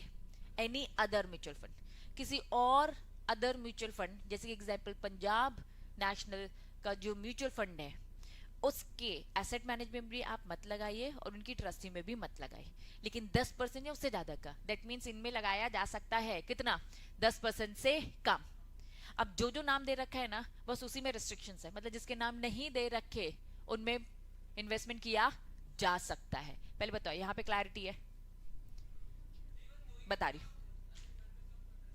इसका मोटिव क्या है, आप खुद समझो। जिसमें 10 या 10 से ज्यादा की शेयर होल्डिंग होती है, थोड़ा सा लॉजिक समझो। कहां पर है आपका 10%? एग्जाम्पल यहाँ पे वापस से आ रही हूँ, इसके एसेट मैनेजमेंट कंपनी में भी है, और कहाँ है? इस एसेट मैनेजमेंट कंपनी में भी है। क्या ये बात समझ में आ रही है? यहाँ स्पॉन्सर बोला, तुम उधर मत जाओ। जब तुम्हारा ऑलरेडी, तुम जब यहाँ के स्पॉन्सर हो तो धीरे धीरे आप क्या कर दोगे? आज 10% है, कल को और बढ़ा लोगे, और बढ़ा लोगे, अब तो वहां के भी स्पॉन्सर बन जाओगे ना। क्या ये बात समझ में आ रही है? जैसे अभी हमने क्या देखा था, एक्विजिशन। भाई आप एक्वायर कर लो, आप एक्वायर कर लो, लेकिन 10% से ज्यादा आपको अलाउड नहीं है। अगर आपको 10% ज्यादा करना तो आपको फिर एक्विजिशन की प्रोसेस से जाना पड़ेगा, दैट वाज टेक ओवर। क्या ये बात समझ में आ रही है? एक्विजिशन की प्रोसेस से जाना पड़ेगा। मैं 10% तक का, 10% से कम तक का कर सकती हूँ, हाँ, लेकिन इफ इन केस 10% से ज्यादा करती हूँ तो अब आप उसे इन्वेस्टमेंट ना समझ के उसको क्या समझेंगे कि अब हम उस कंपनी को खरीद नहीं जा रहे, एक्वायर करने जा रहे। एक्वायर कर लोगे तो चल जाएगा, लेकिन हम आपको इन्वेस्टमेंट अलाउड नहीं करेंगे। फिर आप वहां के भी स्पॉन्सर बन जाएंगे, फिर आप वो जो स्पॉन्सरशिप की जो दूसरी फॉर्मेलिटीज है वो सब आपको फुलफिल करना पड़ेगा। क्लैरिटी है? तो लॉजिक बस ये कि कॉम्प्लेक्सिटी नहीं रखनी है आपको, कुछ एक परसेंट से कम तक का आपको चलेगा, उससे ज्यादा का नहीं। पहले बताओ, यहाँ पे क्लियर है? पहला पॉइंट अच्छे से याद भी हो गया है क्या? एक बार स्क्रीन से हटा रही हूँ, बताएंगे।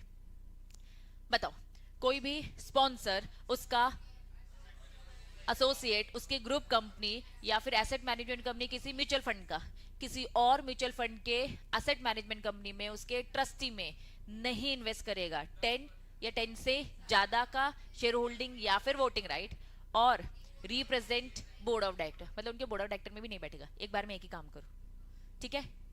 दूसरा, फर्स्ट अगर क्लियर है तो ही सेकंड में जाऊंगी। पहले बताओ, क्लैरिटी है पहले पॉइंट की? दूसरा क्या लिखा है? ये इंसान बना है मैंने, है ना, ठीक है, पर्सन लिखा है पहले बुक से। एनी शेयर होल्डर, यहां किसकी बात हो रही है? किसी भी शेयर होल्डर की बात कर रहे हैं, ठीक है? एनी शेयर होल्डर, ठीक है? Holding, any share holder holding कितना? 10% और मोर शेयर होल्डिंग या फिर वोटिंग राइट। कोई भी शेयर होल्डर 10% या उससे ज्यादा का वोटिंग राइट या फिर शेयर होल्डिंग रखता है इन किस में? एसेट मैनेजमेंट कंपनी में। चलो एग्जांपल समझते हैं। म्यूचुअल फंड के एसेट मैनेजमेंट कंपनी में किसी की शेयर होल्डिंग कितनी है? 10 या 10 से ज्यादा। या फिर किस में? एसबीआई म्यूचुअल फंड के ट्रस्टी में। मतलब किसी भी शेयर होल्डर की शेयर होल्डिंग अगर एसेट मैनेजमेंट कंपनी में या फिर ट्रस्टी में 10 या 10 से ज्यादा है तो वो किसी और म्यूचुअल फंड के ट्रस्टी में और एसेट मैनेजमेंट कंपनी में नहीं आएगा, एक बार में एक ही। आपकी शेयर होल्डिंग यहां पर है, ठीक है, 10 से कम तक की जा सकती है, ठीक है, लेकिन 10 या 10 से ज्यादा नहीं। हाँ, वेरी गुड। पहले वाले पॉइंट में किसको रोका? स्पॉन्सर उसके एसोसिएट्स को रोका, ठीक है, एसेट मैनेजमेंट कंपनी को रोका। फिर अब किनको रोका? उनके शेयर होल्डर को। एसेट मैनेजमेंट कंपनी के शोल्डर को, ट्रस्टी के शोल्डर को बोला भैया तुम्हारा अगर हम पे 10% है तो तुम किसी और में 10% या उससे ज्यादा का नहीं, मतलब 10% से काम कर सकते हो। किसी और इन सब में क्या नहीं करोगे? बोर्ड मीटिंग में, सॉरी, बोर्ड ऑफ डायरेक्टर में रिप्रेजेंटेटिव नहीं बनोगे। क्लैरिटी है? हाँ हाँ। मुझे बताओ स्पॉन्सर कौन है? वो बैंक जो पैसा लगा रहा है, ठीक है। अब ये शेयर होल्डर कौन है? ये भी तो बैंक हो सकते हैं, ये भी तो बैंक हो सकते हैं, अपनी शेयरहोल्डिंग बढ़ा सकते हैं ना। शेयरहोल्डिंग बढ़ाएंगे, जहां 40% आएंगे तो हम डीम्ड स्पॉन्सरशिप में चले जा रहे थे, याद करो जो तुमने अभी नहीं पढ़ा है ना। तो डीम्ड स्पॉन्सरशिप में हम लोग चले जाएंगे, इस कारण से रोको। वो शोल्डर तो कुछ भी हो सकता है, ठीक है। क्लैरिटी है बच्चों? तो हम पढ़ रहे हैं, वापस से आएंगे हेडिंग। मेन हेडिंग क्या है? Norms for share holding and governance in the mutual fund. हम यहाँ पे शेयर होल्डिंग के नॉर्म्स पढ़ रहे हैं। इसमें साफ बोला भैया तू स्पॉन्सर है इसका, ठीक है, वहां पे एक लिमिट तक लगा, उससे ज्यादा नहीं। तुम्हारे एसोसिएट्स, तुम्हारी ग्रुप कंपनी, ये सब भी, एसेट मैनेजमेंट कंपनी, तुम भी एक लिमिट से ज्यादा नहीं तो कॉम्प्लेक्सिटी होती है। सेम विथ ये शेयर होल्डर, आप खुद नहीं करो तो आपने शेयर होल्डर को आगे भेज दिया, बिल्कुल हो सकता है। तो शेयर होल्डर तुम भी एक लिमिट से ज्यादा नहीं। तो दो बातें याद रखना, क्या नहीं कर सकते? 10 से ज्यादा की शेयर होल्डिंग वोटिंग, और बोर्ड ऑफ डायरेक्टर में रिप्रेजेंटेटिव नहीं। कौन कौन नहीं कर सकते ये समझ में आ गया। किस में नहीं किया जाएगा ये सेम है, किस में नहीं किया जाएगा ये सेम है, क्या नहीं कर सकते ये सेम है। अब यहाँ दो सिचुएशंस है। पहले उन्होंने म्यूचुअल फंड के स्पॉन्सर को रोका, देन उसके एसोसिएट ग्रुप को रोका, एसेट मैनेजमेंट। अब यहाँ पे एसेट मैनेजमेंट कंपनी और ट्रस्टी के शोल्डर को रोका जा रहा है। बस ये आप में दो डिफरेंस है, बाकी सारी चीज सेम। क्लैरिटी है बच्चों? पक्का? थोड़ी देर से पूछूंगी, अभी तो सब याद होगा तुम लोग को। पहली दो बातें बताइए, क्लैरिटी है? अगर क्लियर है तो नीचे की है ना डिफरेंट बात बताने वाली हूँ, पहले एकदम मुझे क्लीन चिट दोगे दीदी, अच्छे से समझ में आ गया, ठीक है। चलो ये अब समझ में आ गया। अब कहानी आती है मर्जर की, एक्विजिशन की। यही जो मैंने अभी बोला, अगर मर्जर एक्विजिशन हो रहा है तो कहानी तो डिफरेंट है। हमने कहा एक्विजिशन होगा तो भैया उसके तो तरीके ही अलग है। इफ इन केस मर्जर के चक्कर में आपकी शेयरहोल्डिंग 10% से ज्यादा दिख रही है, दो कंपनी आपस में मर्ज हो गई, ठीक है। अब समझना, इनका 10% था, तुम्हारा 5% था, समझ लो 10% था, 9% और 9%, 9% तक तो कर सकते। लेकिन आप लोग मर्ज हो जाते, मर्ज होने के चक्कर में 9 9 18 हो जाते, तो 10% से तो ज्यादा हो जाता है। या फिर एक्विजिशन होता है, ये स्कीम अरेंजमेंट जो कुछ भी होता है, अगर ऐसा कुछ होता है which result acquisition of share, voting share, representation on the board, जिसके कारण, मर्जर के कारण आपका रिप्रेजेंटेशन हो रहा है या फिर बढ़ रहा है of the asset management company trustee, this regulation comply. आपको ये सारे रेगुलेशन कंप्लाई करने पड़ेंगे। आपको वापस से अपनी लिमिट में आना पड़ेगा, या तो आपको स्पॉन्सरशिप की सारे रूल्स रेगुलेशन फॉलो करना पड़ेगा, जो भी आपकी सिचुएशन है। बस आपको हम इसमें से जो भी आप ऑप्ट करना चाहते हो, इसके लिए कितना समय दे रहे हैं? 1 साल का समय दे रहे हैं कि फटाफट आप कंप्लाइंसेस में वापस आ जाइए। मतलब कि अगर अगर आपका 9 9 18% होता है, तो आपके पास सिचुएशन ये है कि आप वापस से लिमिट में आ जाइए, या फिर किसी एक को आप ऑप्ट कर लीजिए, या तो आप डीम्ड स्पॉन्सरशिप में आ जाइए। जो कुछ भी आपको ये रेगुलेशंस बोलते हैं, उनको कंप्लाइंसेस करने के लिए हमने आपको कितने साल का समय दिया? 1 साल का समय दिया। बस आपको समय दिया जा रहा है कि चीजों को कंप्लाई करो, हम अभी आप पे कोई पेनल्टी लगाने वाले नहीं है। क्लैरिटी है? पक्का? पूरा कंप्लीट। हम पढ़ रहे हैं शेयर होल्डिंग के नॉर्म्स क्या है। तो एक कंपनी म्यूचुअल फंड का स्पॉन्सर भाई वहां नहीं लगा सकते, इनके शेयर होल्डर्स भी वहां नहीं लगा सकते। लेकिन इफ इन केस मर्जर के केस में ऐसी सिचुएशंस आती है तो 1 साल का समय दिया जाएगा ऑल कंप्लायंसेस के लिए। क्लियर है बच्चों? पक्का? चलो नेक्स्ट टॉपिक क्या बोला? Terms and condition. हेडिंग बताओ, टर्म्स एंड कंडीशन रजिस्ट्रेशन। अब प्लेन है, टेक्निकल पोर्शन था, इंपॉर्टेंट था, मार्क कर लो। दो टेक्निकल चीज पढ़ चुके, साउंड ट्रैक रिकॉर्ड वाला और ये वाला टेक्निकल, ठीक है। चलो अब आ जाओ, terms and condition of the registration. Registration करने के टर्म्स एंड कंडीशन क्या है भैया? Trustee, sponsor, asset management company, custodian, ये सारे नाम पढ़े ना। इस क्या करना, बंद करना। मुझे तुम लोग को ना कुछ करवाना पड़ेगा तुम लोगों का, है ना। चलो वापस आएंगे। ट्रस्टी हो गया, स्पॉन्सर हो गया, एसेट मैनेजमेंट कंपनी हो गया, कस्टोडियन हो गया, इन सबको क्या करना है? सभी के रेगुलेशन फॉलो करना है। कुछ बताया क्या उन्होंने? नहीं। म्यूचुअल फंड फॉर विथ मतलब क्या? तुरंत, इमीडिएट, है ना। इन्फॉर्म करेगा सेबी को कुछ भी अगर मिसलीडिंग, कुछ भी फॉल्स होता है मटेरियल एस्पेक्ट्स में, ठीक है। Next, mutual fund shall forthwith inform SEBI any material change, mutual fund कुछ भी चेंजेस हो रहे तो आपको बताना पड़ेगा. Payment of fees specified SEBI regulation दे देना. कुल मिलाकर 4 बातें, चारों बातों में बस बोल दिया प्रिस्क्राइब कर लेना. पहला क्या बोला, जो भी सेबी रेगुलेशन ने बता के रखा है वो फॉलो करो. सेकंड क्या बोलता है, जल्दी से जल्दी इन्फॉर्म करो कुछ गलत हुआ है. नेक्स्ट, कुछ भी मटेरियल चेंज हुआ है इन्फॉर्म करो, जो भी फीस मांगी जाएगी पे कर दो, रजिस्टर होने की एक फीस होती है. डन, जनरल बातें चल रही है. अब नेक्स्ट हेडिंग क्या लिखा है, कॉन्स्टिट्यूशन एंड मैनेजमेंट. किसका कॉन्स्टिट्यूशन, म्यूचुअल फंड और ट्रस्टी. चीजें रिपीट. चलो, म्यूचुअल फंड किस फॉर्म में बनेगा, ट्रस्ट के फॉर्म में. एक डीड बना लेना और उसको रजिस्ट्रेशन एक्ट के अकॉर्डिंग रजिस्टर कर लेना डीड को. चलो, ट्रस्ट डीड में कुछ भी, ये बात ना अक्सर रिपीट होती है. जरा ये लाइन पढ़ो, मुझे बताओ ये क्या बता रहा है, बताइए.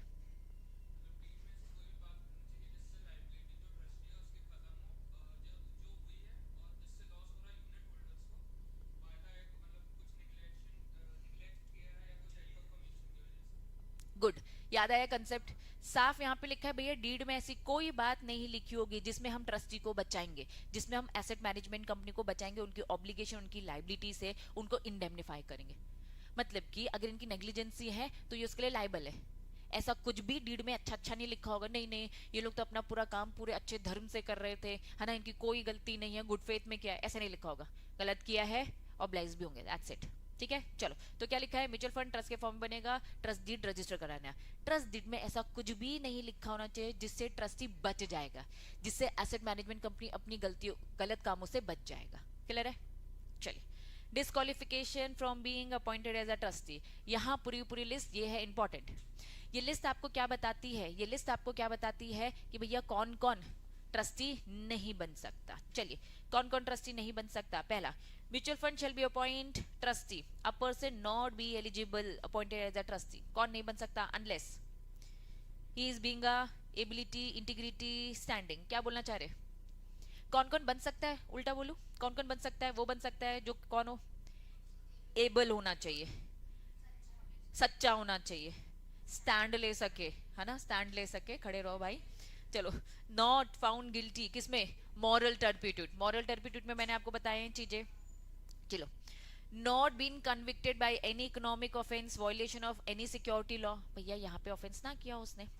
Furnish particulars as specified. कुल मिलाकर पहला पॉइंट था, पहला पॉइंट बोल रहा था कि ये सारे लोग एलिजिबल नहीं होंगे अनलेस, मतलब ये हो सकते हैं.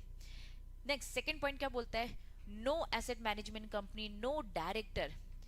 डायरेक्टर में भी कौन, including independent director, officer, employ of the asset management company being eligible. ये सेकंड पॉइंट जरा पढ़ो, मुझे बताओ वो क्या बोलना चाह रहा है, समझो थोड़ा सा. पहले ट्रस्टी का काम बताओ, क्या था काम, प्रोटेक्ट करना. किसको प्रोटेक्ट करना, यूनिट होल्डर को. किससे प्रोटेक्ट कर रहा है, एसेट मैनेजमेंट कंपनी से ना, कि भाई ये सही डिसीजन ले रहा है कि नहीं ले रहा. तो साफ बोला भैया, एसेट मैनेजमेंट कंपनी तुम थोड़ी ना बनोगे, कोई भी एसेट मैनेजमेंट कंपनी ट्रस्टी नहीं बनेगा. No director, even asset management company का इंडिपेंडेंट डायरेक्टर भी, उसका ऑफिसर एम्प्लॉय भी, भाई कोई नहीं बनेगा ना. एसेट मैनेजमेंट कंपनी बनेगा ना उनके लोग बनेंगे. क्या ये बात समझ में आ रही है, लॉजिक समझ में आ रहा है. क्यों, तुम पे नजर रखने के लिए बनाया गया था. तो तुम अगर अपने इंसान को भेज दोगे तो तुम क्या अपने आप पे नजर रखोगे, तुम तो सही हो भाई, है ना. क्लैरिटी है बच्चों. No person who is appointed as a trustee of a mutual fund is eligible trustee of any other mutual fund. क्या बोला ये थर्ड पॉइंट,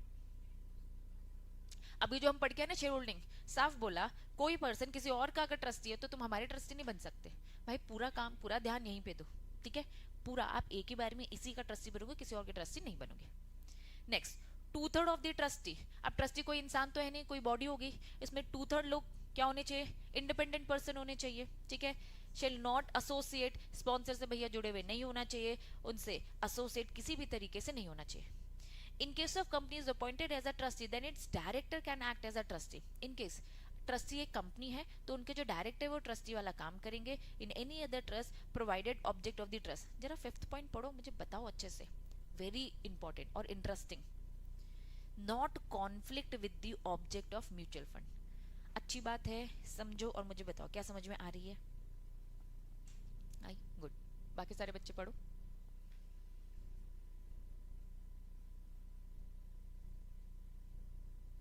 अगर कोई कंपनी है तो कंपनी ट्रस्टी है, मेरे म्यूचुअल फंड में कंपनी ट्रस्टी है, लेकिन जो वो कंपनी ट्रस्टी है उसका जो डायरेक्टर है वो कहीं और ट्रस्ट में ट्रस्टी का रोल प्ले कर सकता है। हाँ, कंडीशन।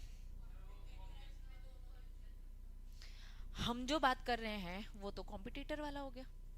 ये कॉम्पिटिटर में जाकर ये ट्रस्टी अगर बनेगा तो भाई दिक्कत है ना। कॉन्फ्लिक्ट नहीं होने चाहिए हम लोगों का, डिस्प्यूट नहीं होना चाहिए हम लोग का, दैट्स इट। ठीक है। हाँ हाँ हाँ, बता रही। हाँ हाँ, इसके बाद एक और पॉइंट है, ठीक है। ऊपर वाला पॉइंट थोड़ी देर से बता रही हूँ, ठीक है। In case company is appointed as a trustee, mutual fund company ही appoint as a trustee, the chairperson of the board of director in that trustee company shall be independent. क्या होनी चाहिए? डायरेक्टर इंडिपेंडेंट होना चाहिए, ठीक है। ऊपर वाला पॉइंट फिर से बता रही हूँ। 6 वाला पॉइंट समझ में आ गया। 6 वाला पॉइंट क्या बोला भैया? डायरेक्टर इंडिपेंडेंट होना चाहिए। 5th वाला पॉइंट क्या बोलता है? कंपनी ट्रस्टी बनी है, उसका डायरेक्टर किसी और म्यूचुअल फंड का ट्रस्ट का ट्रस्टी बन सकता है, बस कॉन्फ्लिक्ट नहीं होना चाहिए। 4th पॉइंट क्या बोलता है? 2/3 of the trustee independent person होने चाहिए। अगर आपके ट्रस्टीज है, देखो क्या लिखा है, एक ट्रस्टी नहीं है, बहुत सारे, तो प्लीज आप याद रखना 2/3 मतलब क्या बोल दिया उन्होंने? कितने परसेंट? 66% क्या होने चाहिए आपका? Independent person. अगर समझ लो 10 लोग है ना, 12 लोग है, 20 लोग है, 6 लोग है, जो भी है, तो प्लीज उसमें ना मेजोरिटी, इनकी मेजोरिटी से मतलब क्या है? 66%, 2/3 जो लोग होंगे वो इंडिपेंडेंट पर्सन होने चाहिए। शेल नॉट बी, वो एसोसिएट नहीं होने चाहिए स्पॉन्सर से, ठीक है। नॉट एसोसिएट और be associate with them in any manner, किसी भी तरीके से नहीं होना चाहिए। समझ में आया? पक्का?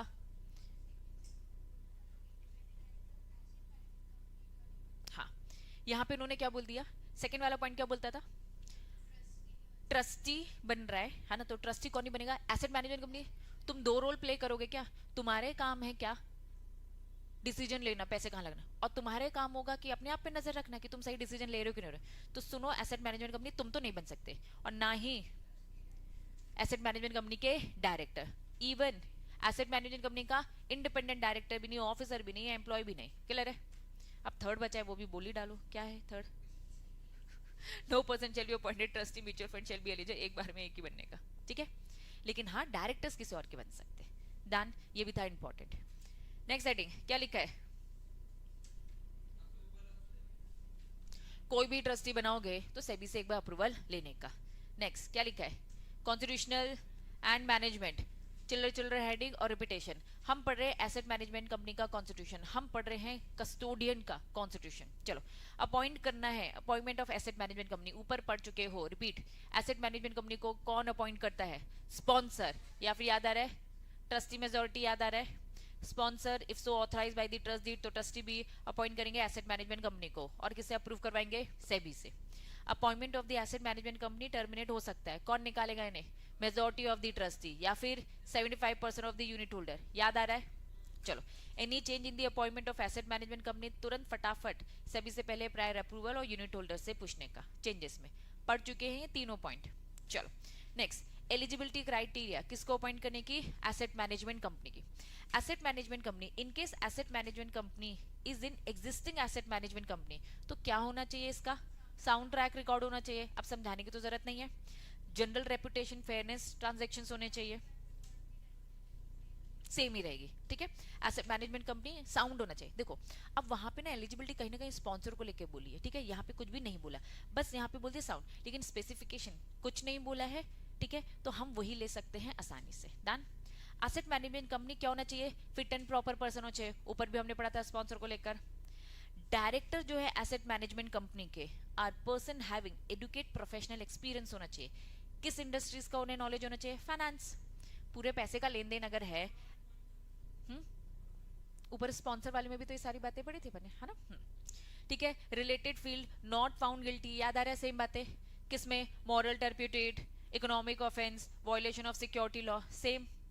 आपके जो भी की पर्सनल है वो सब क्या होना चाहिए? इन सब का आपको नॉलेज होना चाहिए। की personal asset management company not, sorry, guilty की बात कर रहा है, ऊपर भी हमने पढ़ा, यहाँ पे भी गिल्टी फाउंड नहीं होना चाहिए मॉरल टर्प्यूटेड में, कन्विक्टेड, वायलेशन। चलो यहां तक तो बात समझ में आ गई। पहला, आप एसेट मैनेजमेंट कंपनी है, आपके कौन, क्या की मैनेजर पर्सनल लिखा है क्या? क्या लिखा है? की पर्सनल मतलब कि मैनेजर पर्सनल की बात है, सारे इंपॉर्टेंट लोग किस किस में कन्विक्टेड नहीं होना चाहिए। पहला किस में, फाउंड गिल्टी मॉरल टर्पिट्यूड, ठीक है, ये पहला पॉइंट है आपका, मॉरल टर्पिट्यूड। दूसरा convicted of the economic offence, ठीक है, ये दूसरा पॉइंट है। तीसरा वायलेशन ऑफ सिक्योरिटी लॉ। चौथा चौथा पॉइंट है, इससे एक बार पढ़ो, चौथे पॉइंट को तुम्हें इंडिविजुअली पढ़ना है।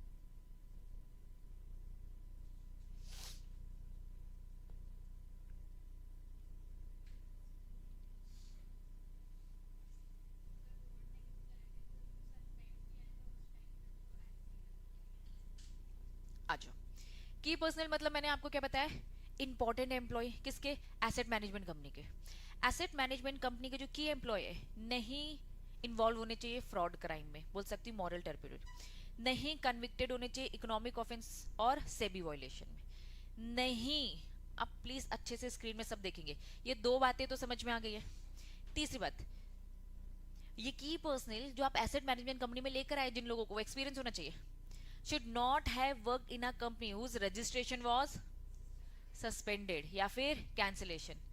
आप इनको अपॉइंट कर रहे हो, ठीक है, ये लोग वर्क कर रहे थे कहां पर, ऐसी जगह पर जिनको क्या कर रखा है, सस्पेंड कर रखा है, कैंसिल कर रखा है। भाई कोई भी कंपनी का काम अच्छे से नहीं चल रहा तो सस्पेंड कर दिया जाएगा, और काम क्यों नहीं चल रहा है, क्योंकि उनके वर्कर नालायक है, उनके एम्प्लॉइज नालायक है।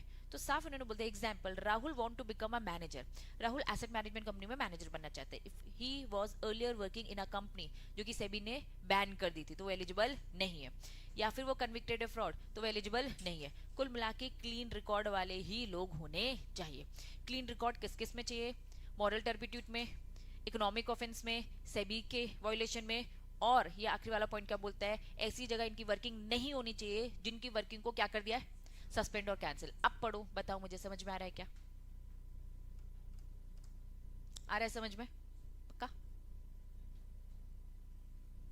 बढ़ू आगे।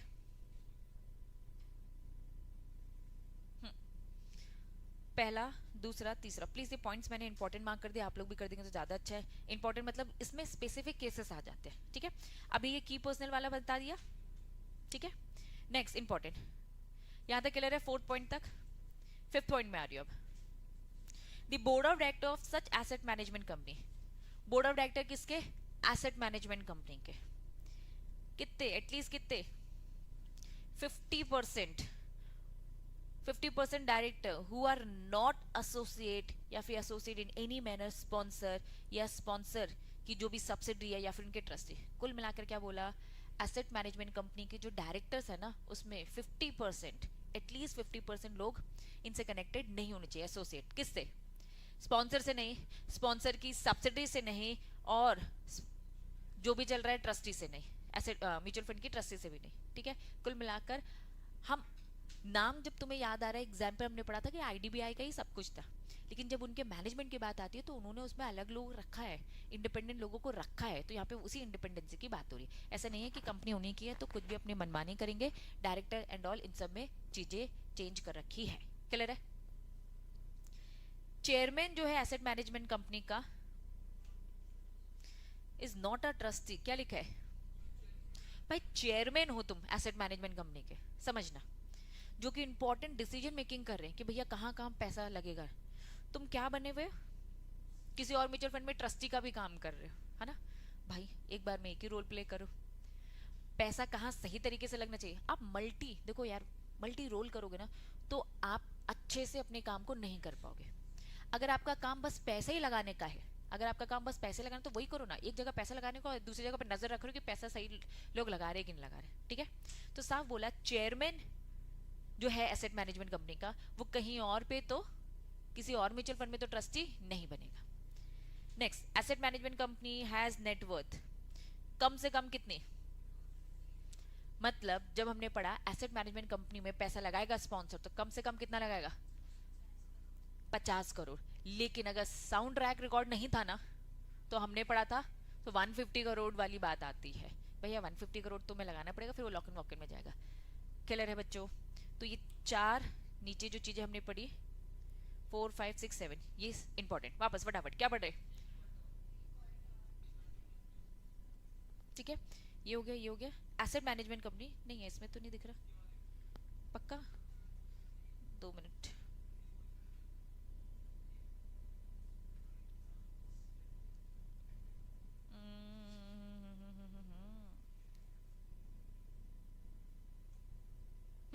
चलो, क्या लिखा है?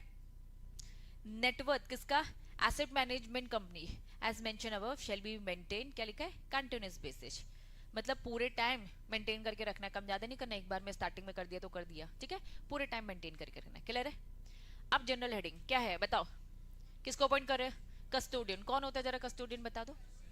कस्टडी में होता है सिक्योरिटीज, ये तो बहुत जनरल है। चलो अब कस्टडी में क्या क्या होगा? म्यूचुअल फंड अपॉइंट करेगा कस्टोडियन जो कैरी आउट करेगा क्या? Custodial service for the scheme of the mutual for the fund and send intimation of the same to the board. कितने दिन के अंदर? 15 डेज के अंदर। जब भी वो अपॉइंट हुआ, ठीक है, वो बता देगा कि मेरी कस्टडी में क्या क्या है, तो वो इंटीमेट करेगा।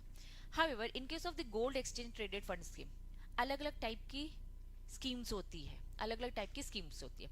अगर स्कीम कौन सी है, नाम से काम समझेंगे, गोल्ड एक्सचेंज, गोल्ड में डील करें, ठीक है? The asset of the scheme, इस स्कीम का एसेट क्या है? गोल्ड है, या फिर गोल्ड से रिलेटेड इंस्ट्रूमेंट है, सर्टिफिकेट्स है, ठीक है, ई फॉर्म है, तो भैया अपनी कस्टडी में आप रखो। कुल मिला के एग्जाम्पल देके बता रहे, कस्टोडियल सर्विस मतलब अपनी कस्टडी में बैठना लायक। कस्टोडियल सर्विस मतलब क्या? तुम्हारी कस्टडी में सब कुछ होना चाहिए। अब अगर आपकी स्कीम गोल्ड से रिलेटेड है तो गोल्ड रखोगे। इनके सिल्वर एक्सचेंज ट्रेडेड फंड है तो बच्चों आप क्या रखोगे सिक्योरिटी में? सिल्वर रखोगे। Assets of being scheme silver, silver related instrument. अब यहां से दूसरा एग्जांपल, इन केस क्या है? रियल स्टेट म्यूचुअल फंड है तो वही आपकी कस्टडी में क्या होगा? रियल स्टेट के प्रॉपर्टी के जो वो डॉक्यूमेंट होते हैं, ठीक है? तो क्या लिखा है? Title deed. टाइटल डीड मतलब क्या? रजिस्ट्री के डॉक्यूमेंट की बात हो रही है, ठीक? Title deed of the real estate. कुल मिलाकर सीन बस इतना है। कस्टोडियल, कस्टोडियन, तुम्हें कस्टोडियल सर्विस देनी है। कस्टोडियल सर्विस में क्या क्या आता है? अपनी कस्टडी में रखना है सारी सिक्योरिटीज। अब एग्जांपल दे दे के समझो। गोल्ड से रिलेटेड है तो गोल्ड और उससे रिलेटेड इंस्ट्रूमेंट, सिल्वर है तो सिल्वर से रिलेटेड सिल्वर और उससे रिलेटेड इंस्ट्रूमेंट, रियल स्टेट में अगर पैसा लगाते हैं तो रियल स्टेट के डॉक्यूमेंट जिसे हम टाइटल डीड बोलते हैं। क्लियर है बच्चों? Next, agreement with the custodian. Mutual fund enter करो अग्रीमेंट किसके साथ? कस्टोडियन के साथ, जिसे हम कस्टोडियल अग्रीमेंट करेंगे। उसमें सारे क्लॉजेस लिखो जो भी जरूरी होते हैं। However, agreement, the service contract terms, appointment of the custodian enter into with the prior approval। Trustee से एक बार पूछ कर। कुल मिलाकर म्यूचुअल फंड तुम्हें कस्टोडियन को अपॉइंट करना है लेकिन ट्रस्टी से पूछ कर करना है। That's it. क्लियर है? पक्का? सभा समाप्त नहीं हुई है नालायक। हाँ, बीच बीच की चीजें हैवी थी, है ना? सारी चीजें हैवी नहीं है, कुछ हैवी नहीं है। चलो नेक्स्ट आएंगे वापस। हेडिंग बताओ क्या लिखा है? हेडिंग बताओ बच्चों। Scheme of mutual fund. अब यहां से जनरल प्रोसेस चालू। क्या लिखा है? प्रोसीजर ऑफ स्कीम क्या है? अभी कुछ स्कीम के एग्जाम्पल समझे तुमने, कुछ स्कीम्स के एग्जाम्पल समझे। गोल्ड वाली स्कीम, सिल्वर वाली स्कीम, रियल एस्टेट वाली स्कीम। स्कीम से क्या लगता है? आप म्यूचुअल फंड में जाओगे और बोलोगे मैं इस स्कीम में पैसा लगा रहा हूँ, उस स्कीम में क्या बोलेंगे? गोल्ड में हम पैसा लगाएंगे, सिल्वर में लगाएंगे, रियल एस्टेट में। तो ऐसे अलग अलग टाइप की स्कीम होती है। No scheme launch by the asset management company. Asset management company तुम कोई भी स्कीम लॉन्च नहीं कर पाओगे अनलेस क्या ना करवा लो, अप्रूव बाय द ट्रस्टी, और इसकी copy of the offer document सभी से भी चेक कराओ। पहला पॉइंट सिंपल, स्कीम लॉन्च कर रहे हो तो सबसे पहले भैया ट्रस्टी को दिखा दो आपकी स्कीम क्या है। ऑफर डॉक्यूमेंट कंटेन क्या? पूरे डिस्क्लोजर्स दोगे। ऑफर डॉक्यूमेंट में सारी बातें लिखी होगी जो सेबी चेक करेगा। म्यूचुअल फंड पे करेगा मिनिमम फाइलिंग फीस किसको? सेबी को। तुम्हें क्या लगता है बिना फीस के सारे काम हो रहे? जितनी भी डीलिंग हो रही है भैया सब सारे ट्रांजेक्शन्स में फीस है। स्टार्टिंग की 3 बातें समझ में आ गई। चेक कराना पड़ेगा एक बार स्कीम, दूसरा सारी इसमें डिस्क्लोजर्स देने पड़ेंगे, तीसरा फीस पे करनी पड़ेगी। नेक्स्ट, म्यूचुअल फंड के यूनिट्स लिस्ट होते हैं, लिस्टिंग करवानी है इन यूनिट्स को। कहाँ? रिकॉग्नाइज्ड स्टॉक एक्सचेंज में। Asset management company of the mutual fund take necessary steps, मतलब आपको क्या लेना पड़ेगा? In principle approval, general process जो नॉर्मल तुम लोग आईपीओ में पढ़ते हो। Next, before listing of the units asset management company execute कर लो अग्रीमेंट किनके साथ? एक्सचेंज के साथ। लिस्टिंग अग्रीमेंट होती थी एक नॉर्मल कंपनी की लिस्टिंग अग्रीमेंट होती है बॉम्बे नेशनल स्टॉक एक्सचेंज से। भैया म्यूचुअल फंड तुम भी करो। तो एसेट मैनेजमेंट कंपनी इस स्कीम को लिस्ट करवाएगा अग्रीमेंट करके। तो यहाँ लिस्टिंग अग्रीमेंट की बात हो रही है। Next point, every close ended, दो स्कीम शॉर्ट में इंट्रो बताया था, एक होता है ओपन एंडेड और एक होता है क्लोज एंडेड। ओपन एंडेड का मतलब क्या है, कभी भी पैसा लगाओ कभी भी पैसा निकालो। क्लोज एंडेड मतलब क्या, एक ड्यूरेशन होगा। अगर आपकी स्कीम कौन सी है, क्लोज एंडेड स्कीम है, अदर देन हम यहाँ पे ELSS याद आ रहा है कुछ ऊपर बढ़ा था, इसकी बात नहीं कर रहे, ठीक है, हम इसकी बिल्कुल बात नहीं कर रहे, इसको साइड रखेंगे। चलो बाकी चीजें रीड करनी है। एवरी क्लोज एंडेड स्कीम, हम यहाँ पे ELSS की बात नहीं कर रहे हैं, क्योंकि ये गवर्नमेंट के द्वारा, मैंने आपको एग्जाम्पल देके बताया था कि टैक्स में ऐसा होता है कि इस टाइप की अगर यूनिट्स में आप पैसा लगाते हो तो सरकार छूट देती है। मैंने बताया था टैक्स का अमाउंट अगर ज्यादा आ रहा है, इसमें पैसा लगा दो, टैक्स में आपको मिलेगी छूट। तो इस स्कीम को निकाला गया है सेविंग के पर्पज से, टैक्स बचाने के लिए, और सरकार का भी इसमें एक विन विन आ रहा है कि भैया उनको भी पैसे मिल जा रहे हैं, ठीक है। क्लोज एंडेड स्कीम की हम बात करें, लेकिन इस वाली स्कीम की नहीं, टैक्स बचाने वाली स्कीम की बात नहीं करें। क्लोज एंडेड स्कीम लिस्ट करवाना पड़ेगा with in the time period, जो भी कंडीशन स्पेसिफाइड है उसका एक ड्यूरेशन होता है, जो ड्यूरेशन होगा उसी के अंदर पे आपको उसको लिस्ट कराना पड़ेगा। लेकिन ELSS की बात नहीं कर रहे, क्योंकि उसके सिस्टम सरकार ने थोड़े से डिफरेंट रखे जस्ट बिकॉज सेविंग के लिए। क्लियर है। Next, no scheme can be open for subscription more than 15 days. पहले बताओ इतनी बात समझ में आई। विंडो ओपन होती है कुछ समय के लिए, ठीक है, अलग अलग जगह पे अलग अलग विंडो पड़ी हमने, तो इन्होंने बोला यूनिट की अगर विंडो ओपन होगी तो कम से कम कितने दिन के लिए, 15 दिन के लिए, other than initial offer period of the equity. वापस से हम ELSS की बात नहीं कर रहे, इसका कंसेप्ट ही डिफरेंट है, सरकार ने टैक्स सेविंग के लिए ये सब बनाया है, तो हम इसकी बात नहीं कर रहे। बाकी लोगों के लिए 15 दिन विंडो ओपन होगी। मिनिमम सब्सक्रिप्शन जो भी होगा and the extent of the over subscription, अब तुमने स्कीम ओपन करी, इसमें भी तो सब्सक्रिप्शन होगा, मिनिमम या फिर ओवर होगा। नॉर्मल IPO में भी तो ये होता है, मिनिमम सब्सक्रिप्शन कितना आ जाना चाहिए, 90%, यही तो पढ़ते थे। ओवर सब्सक्रिप्शन होता है तो हम क्या करते थे, प्रोराटा बेसिस में हम देते थे और बाकी सब पैसे रिफंड करना होता था। तो उन्होंने कहा भैया मिनिमम जो भी होगा आ जाना चाहिए, ओवर होगा तो उस हिसाब से रेगुलेशंस में देख लेंगे। लेकिन इन केस ओवर सब्सक्रिप्शन होता है तो अब एक काम करो, मुझे बताओ एप्लीकेंट्स ने, उन एप्लीकेंट्स की बात कर रहे हैं जिन्होंने कितने की डिमांड करी है, अप टू 5000 यूनिट्स, मतलब छोटे इन्वेस्टर्स। छोटे इन्वेस्टर्स जितना मांग रहे हैं ना उनको उतना दे दो, बड़े इन्वेस्टर्स में प्रोराटा बेसिस में खेलो। वापस भाविका ने मांगा 1 लाख, विधि ने मांगा 5000, संस्कृति ने मांगा 5000, इसने 5000, 2000, 3000, 5000, हरस ने मांगा 6000, विशेष ने मांगा विशेष ने मांगा 6000, और भाविका ने मांगा 1 लाख। तो जब मैं प्रोराटा वाला फॉर्मूला लगाऊंगी, मतलब प्रोराटा मतलब क्या, जिसने जितना मांगा उतना नहीं देना, सबका थोड़ा थोड़ा कम करना है ना, प्रोपोर्शनेट बेसिस में। तो प्रोपोर्शनेट बेसिस में किसको डालूंगी मैं, भाविका को डालूंगी और विशेष को डालूंगी। मतलब मैं किनको प्रोराटा बेसिस में नहीं डालूंगी, जिनकी डिमांड कम है, मतलब 1 से 5000 यूनिट तक के, ठीक है। अदरवाइज सबके साथ प्रोराटा खेल लो, सबकी डिमांड ज्यादा थी तो सबको प्रोपोर्शनेटली कम कर दिया जाएगा।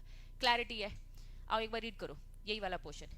In case oversubscription, all applicants apply up to 5000 unit, given full allotment, subject to the oversubscription, ठीक है। इनको तो फुल दे दो, बाकी सबका हम प्रोराटा बेसिस में देखेंगे।